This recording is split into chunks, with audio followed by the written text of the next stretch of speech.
कृष्ण गोविंद हरे मुरारी, हे नाथ नारायण वासुदेवा। श्रीमद् भगवत गीता जी के छठे अध्याय का महात्म्य। श्री भगवान जी कहते हैं, सुमुखी, अब मैं छठे अध्याय का महात्म्य बतलाता हूँ, जिसे सुनने वाले मनुष्यों के लिए मुक्ति करत लगत हो जाती है। गोदावरी के नदी जी के तट पर प्रतिष्ठानपुर पैठन नामक एक विशाल नगर है, जहाँ मैं पिप्पलेश के नाम से विख्यात होकर रहता हूँ। उस नगर में जानश्रुति नामक एक राजा रहते थे, जो भूमंडल की प्रजा को अत्यंत प्रिय थे। उनका प्रताप मार्तंड मंडल के प्रचंड तेज के समान जान पड़ता था। प्रतिदिन होने वाले उनके यज्ञ के धुएं से नंदनवन के कल्प वृक्ष इस प्रकार काले पड़ गए थे, मानो राजा की असाधारण दानशीलता देखकर वे लज्जित हो गए हों। उनके यज्ञ में प्राप्त पुरोडाश के रसास्वादन में सदा आसक्त होने के कारण देवता लोग कभी प्रतिष्ठानपुर को छोड़कर बाहर नहीं जाते थे। उनके दान के समय छोड़े हुए जल की धारा, प्रताप रूपी तेज और यज्ञ के धूमों से पुष्ट होकर मेघ ठीक समय पर वर्षा करते थे। उस राजा के शासनकाल में ईतियों अर्थात खेती में होने वाली 6 प्रकार के उपद्रवों के लिए कहीं थोड़ा भी स्थान नहीं मिलता था और अच्छी नीतियों का सर्वत्र प्रसार होता था। वे बावली, कुएं और पोखर आदि खुदवाने के बहाने मानो प्रतिदिन पृथ्वी के भीतरी की निधियों का अवलोकन करते थे। एक समय राजा के दान, तप, यज्ञ और प्रजा पालन से संतुष्ट होकर स्वर्ग के देवता उन्हें वर देने के लिए आए। वे कमलनाल के समान उज्ज्वल हंसों का रूप धारण करके अपनी पाखें हिलाते हुए आकाश मार्ग से चलने लगे। बड़ी उतावली के साथ उड़ते हुए वे सभी हंस परस्पर बातचीत भी करते जाते थे। उनमें से भद्राश्व आदि 2-3 हंस वेग से उड़कर आगे निकल गए। तब पीछे वाले हंसों ने आगे जाने वालों को संबोधित करके कहा, अरे भाई भद्राश्व, तुम लोग वेग से चलकर आगे क्यों हो गए हो? यह मार्ग बड़ा दुर्गम है, इसमें हम सबको साथ मिलकर चलना चाहिए। क्या तुम्हें दिखाई नहीं देता? यह सामने ही पुण्य मूर्ति महाराज जानश्रुति का तेज पुंज अत्यंत स्पष्ट रूप से प्रकाशमान हो रहा है। उस तेज से भस्म होने की आशंका है, अतः सावधान होकर चलना चाहिए। पीछे वाले हंसों के ये वचन सुनकर आगे वाले हंस हंस पड़े और उच्च स्वर से उनकी बातों की अवहेलना करते हुए बोले, अरे भाई, क्या इस राजा जानश्रुति का तेज ब्रह्मवादी महात्मा रैक्व के तेज से भी अधिक तीव्र है? हंसों की ये बात सुनकर राजा जानश्रुति अपने ऊंचे महल की छत से उतर गए और सुखपूर्वक आसन पर विराजमान हो अपने सारथी को बुलाकर कहा, जाओ महात्मा रैक्व को यहाँ ले आओ। राजा का यह अमृत के समान वचन सुनकर वह मह नामक सारथी प्रसन्नता प्रकट करता हुआ नगर से बाहर निकला। सबसे पहले उसने मुक्तिदायिनी काशीपुरी की यात्रा की, जहाँ जगत के स्वामी भगवान विश्वनाथ मनुष्यों को उपदेश दिया करते हैं। उसके बाद वह गया क्षेत्र में पहुंचा, जहां प्रफुल्ल नेत्रों वाले भगवान गदाधर संपूर्ण लोकों का उद्धार करने के लिए निवास करते हैं। तदनंतर नाना तीर्थों में भ्रमण करता हुआ सारथी पापनाशिनी मथुरापुरी में गया। यह भगवान श्री कृष्ण का आदि स्थान है, जो परम महान एवं मोक्ष प्रदान करने वाला है। वेद और शास्त्रों में वह तीर्थ त्रिभुवनपति भगवान गोविंद के अवतार स्थान के नाम से प्रसिद्ध है। नाना देवता और ब्रह्मर्षि उसका सेवन करते हैं। मथुरा नगर कालिंदी यमुना जी के किनारे शोभा पाता है।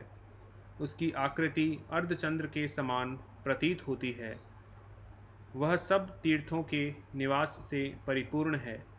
परम आनंद प्रदान करने के कारण सुंदर प्रतीत होता है। गोवर्धन पर्वत के होने से मथुरा मंडल की शोभा और भी बढ़ गई है। वह पवित्र वृक्षों और लताओं से आवृत्त है। उसमें 12 वन हैं। वह परम पुण्यमय तथा सबको विश्राम देने वाले श्रुतियों के सारभूत भगवान श्री कृष्ण की आधार भूमि है। तत्पश्चात मथुरा से परिश्रम और उत्तर दिशा की ओर बहुत दूर तक जाने पर सारथी को काश्मीर नामक नगर दिखाई दिया, जहाँ शंख के समान उज्ज्वल गगनचुंबी महलों की पंक्तियाँ भगवान शंकर के अट्टहास की भांति शोभा पाती हैं। जहाँ ब्राह्मणों के शास्त्रीय आलाप सुनकर मूक मनुष्य भी सुंदर वाणी और पदों का उच्चारण करते हुए देवता के समान हो जाते हैं। जहाँ निरंतर होने वाले यज्ञ धूम से व्याप्त होने के कारण आकाशमंडल मेघों से धुलते रहने पर भी अपनी कालिमा नहीं छोड़ता। जहाँ उपाध्याय के पास आकर छात्र जन्मकालीन अभ्यास से ही संपूर्ण कलाएं स्वतः पढ़ लेते हैं, तथा जहाँ माणिकेश्वर नाम से प्रसिद्ध भगवान चंद्रशेखर देहधारियों को वरदान देने के लिए नित्य निवास करते हैं। काश्मीर के राजा माणिकेश ने दिग्विजय में समस्त राजाओं को जीतकर भगवान शिवजी का पूजन किया था। तभी से उनका नाम माणिकेश्वर हो गया था। उन्हीं के मंदिर के दरवाजे पर महात्मा रैक्व एक छोटी सी गाड़ी पर बैठे अपने अंगों को खुजलाते हुए वृक्ष की छाया का सेवन कर रहे थे। उसी अवस्था में सारथी जी ने उन्हें देखा। राजा के बताए हुए भिन्न भिन्न चिन्हों से उसने शीघ्र ही रैक्व को पहचान लिया और उनके चरणों में प्रणाम करके कहा, ब्राह्मण, आप किस स्थान पर रहते हैं? आपका पूरा नाम क्या है? आप तो सदा स्वच्छंद विचरने वाले हैं, फिर भी यहाँ किस लिए ठहरे हैं? इस समय आपका क्या करने का विचार है? सारथी के ये वचन सुनकर परम आनंद में निमग्न रैक्व ने कुछ सोचकर उनसे कहा, यद्यपि हम पूर्ण काम हैं, हमें किसी वस्तु की आवश्यकता नहीं है, तथापि कोई भी हमारी मनोवृत्ति के अनुसार परिचर्या कर सकता है। रैक्व के हार्दिक अभिप्राय को आदरपूर्वक ग्रहण करके सारथी धीरे से राजा के पास चल दिया। वहां पहुंचकर राजा को प्रणाम करके उसने हाथ जोड़कर सारा समाचार निवेदन किया। उस समय स्वामी के दर्शन से उसके मन में बड़ी प्रसन्नता थी। सारथी के वचन सुनकर राजा के नेत्र आश्चर्य से चकित हो उठे। उनके हृदय में रैक्व का सत्कार करने की श्रद्धा जागृत हुई। उन्होंने 2 खच्चरियों से जुती हुई एक गाड़ी लेकर यात्रा की, साथ ही मोती के हार, अच्छे अच्छे वस्त्र और 1 सहस्त्र गोएं भी ले ली।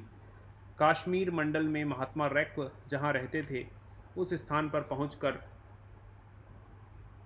राजा ने सारी वस्तुएं उनके आगे निवेदन कर दी और पृथ्वी पर पड़कर साष्टांग प्रणाम किया। महात्मा रैक्व अत्यंत भक्ति के साथ चरणों में पड़े हुए राजा जान श्रुति पर कुपित हो उठे और बोले, रे शूद्र, तू दुष्ट राजा है, क्या तू मेरा वृत्तांत नहीं जानता? यह खच्चरियों से जुती हुई अपनी ऊंची गाड़ी ले जा। ये वस्त्र, ये मोतियों के हार और ये दूध देने वाली गोएं भी स्वयं ही ले जा। इस तरह आज्ञा देकर रैक्व ने राजा के मन में भय उत्पन्न कर दिया। तब राजा ने शाप के भय से महात्मा रैक्व के दोनों चरण पकड़ लिए और भक्तिपूर्वक कहा, ब्राह्मण, मुझ पर प्रसन्न होइए। भगवान, आप में यह अद्भुत महात्म्य कैसे आया? प्रसन्न होकर मुझे ठीक ठीक बताइए। रैक्व ने कहा, राजन, मैं प्रतिदिन गीता जी के 6ठे अध्याय का जप करता हूँ। इसी से मेरी तेजो राशि देवताओं के लिए भी दुस्सह है। तदनंतर परम बुद्धिमान राजा जान श्रुति ने यत्नपूर्वक महात्मा रैक्व से श्रीमद् भगवद गीता जी के 6ठे अध्याय का अभ्यास किया। इससे उन्हें मोक्ष की प्राप्ति हुई। इधर रैक्व भी भगवान माणिक्येश्वर के समीप मोक्षदायक गीता जी के 6ठे अध्याय का जप करते हुए सुख से रहने लगे। हंस का रूप धारण करके वरदान देने के लिए आए हुए देवता भी विस्मित होकर स्वेच्छानुसार चले गए। जो मनुष्य सदा इस एक ही अध्याय का जप करता है वह भी भगवान विष्णु जी के ही स्वरूप को प्राप्त होता है, इसमें तनिक भी संदेह नहीं है। ओम श्री कृष्ण गोविंद हरे मुरारी, हे नाथ नारायण वासुदेवा। जय श्री कृष्ण भगवान, जय तुलसी माता, हरि प्रिय नमोस्तुते।